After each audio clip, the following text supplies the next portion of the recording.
Welcome to the Offgrid Solar Power Channel.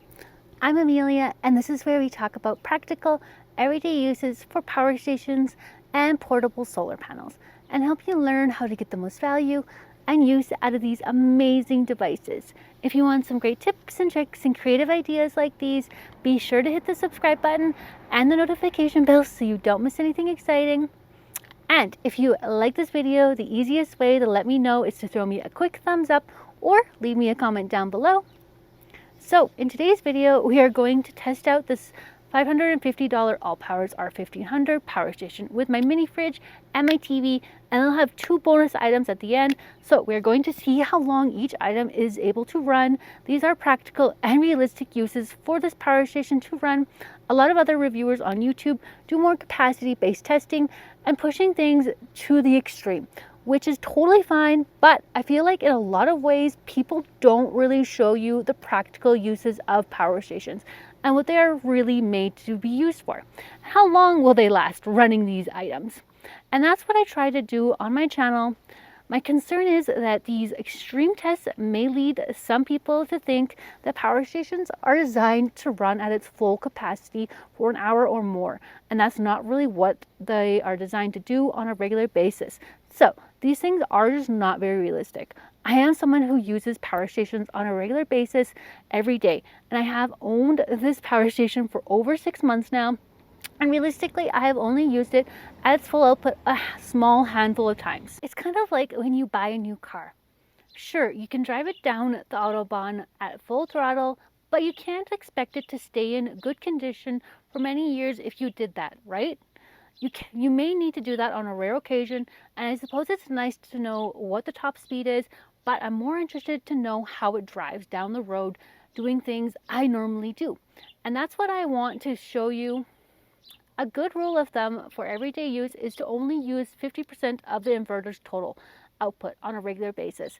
So if a power station is capable of 2,000 watts of output power, try to keep your load under 1,000 watts most of the time, and only go above that on rare occasions.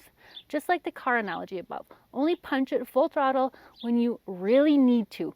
So when you are trying to decide which power station to buy, it's more important to consider your average usage needs more than your maximum power needs. And that's why I like to show everyday use items to help you figure out what your average usage might be depending on what kind of items you need to power. So now let's go ahead and get started, guys. So this power station isn't really big enough to run our full-size fridge for really all that long. So instead, we're going to start off by seeing how long this power station can run my mini fridge. So we're going to turn on the power station, which is currently at 100%, and then I'm also going to turn on the AC power button, and then I will of course plug the mini fridge into the power station. So the mini fridge had a surge of 349 watts to get it started, which is common for all refrigerators, but then it leveled out to around 61 watts. And the power station is estimating it'll run the mini fridge for about 14 hours, but the mini fridge will turn itself off and on in order to maintain its temperature, so it won't be running constantly. By the way, I am starting this test at 2:01 p.m. It's currently 82 degrees out right now, and keep in mind I will be trying this outside as well because that's where the mini fridge is stored. I will be putting this power station in the shade though to help protect it from getting too hot. So the power station has been running the mini fridge for 4 hours now, and it's now at 90% battery life. And now we are 7 hours and 30 minutes into testing, and the battery percentage is at 72%, and this was the last time I checked this power station before I actually went to bed. So it's the next day now, and the power station has been running the mini fridge now for about 18 hours and 39 minutes. And it's currently at 44% battery life. So it's 123 and the battery life is at 26% right now. Honestly, I was meaning to check it sooner just to make sure I had time to cover it from the direct sun, but I got to talking to my neighbor for a really long time. So it was in the direct sun for at least an hour, and it was like 80 degrees at this point, and it didn't overheat at all though, thankfully. But then I did cover it, and I obviously do not recommend leaving your power station in the direct sun. But I will check back in a bit to see where the battery life is at. So the power will just turn off once it hits 5% battery. life because it has a low battery protection feature, and it did this at 5:30 p.m. So in total, the power station lasted 27 hours and 29 minutes. Just keep in mind though, again, I did do this test outside, and because it's hot, the results would probably be a little bit different if I had done it inside. So you can comment below if you want me to try this out again, but with the mini fridge inside, and I can do that in a future video potentially. So now I'm just going to go ahead and charge the power station back up and start my next test, which will be on the TV.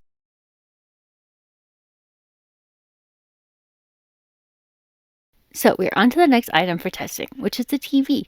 I get asked a lot about how long will a power station run a TV. So that's why this is always one of my go-to testing items when I make this style of video.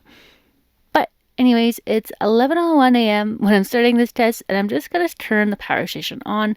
And as you can see, I got it charged up again at 100% battery life. And then I'm going to actually turn on my AC button and plug my TV into the power station. And then turn my TV on. And then I'm also going to start my stopwatch. And as you can see, the power station is running at about 49 watts. And it's estimating it'll run for about 20 hours. Okay, so we're 3 hours and 40 minutes into testing, and the power station is now at 75% battery life.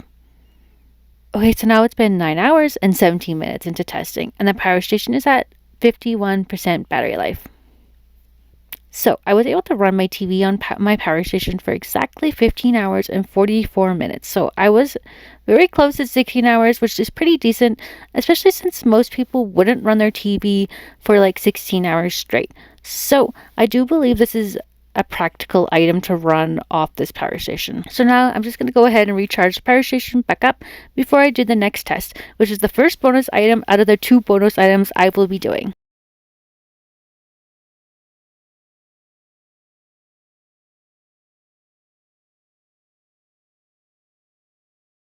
So this is our wind machine fan, which is an ideal fan to have for larger spaces like your home or inside your garage in the summertime. We personally use it in our living space every day, and it really helps cool the room down a lot. But anyways, we are going to run it on high the whole time, and we will see how long it'll last. So I have it plugged into the power station, and I have the power station currently powered on, and I'm just going to go ahead and turn the fan on now. Okay, so we've been running this fan now for about 3 hours and 51 minutes, so almost 4 hours at this point. And the battery percentage is at 56% battery life. So now the power station has hit 6%, so I'm going to stop here so the fan was able to actually run for 8 hours and 38 minutes. If you're wanting to run this type of fan during an emergency situation, in a lot of ways I'd honestly suggest a battery operated fan over this wind machine fan. Like this one I have right here. It only uses like 7 watts to charge up, and it lasts all day not needing to be charged. It has a lot of different fan speeds, so it works really, really well for a fan this size. And then you aren't using the full capacity of your power station by running a big fan like this. But if you're really needing a big fan for whatever you may want to use it for with this power station, then I'd honestly suggest a bigger power station. That would just be more ideal, or even an expansion battery. So now I'm going to charge up the power station and move on to the next bonus item.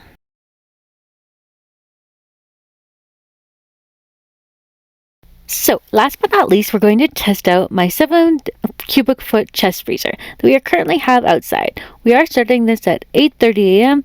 and we're just going to turn the power station on. And it's at 100% charged, and we're going to turn on the AC power button and then plug the chest freezer into the power station, and then of course we're good to go. So it's been about 3 hours and 30 minutes, and the power station is currently at 78% battery life.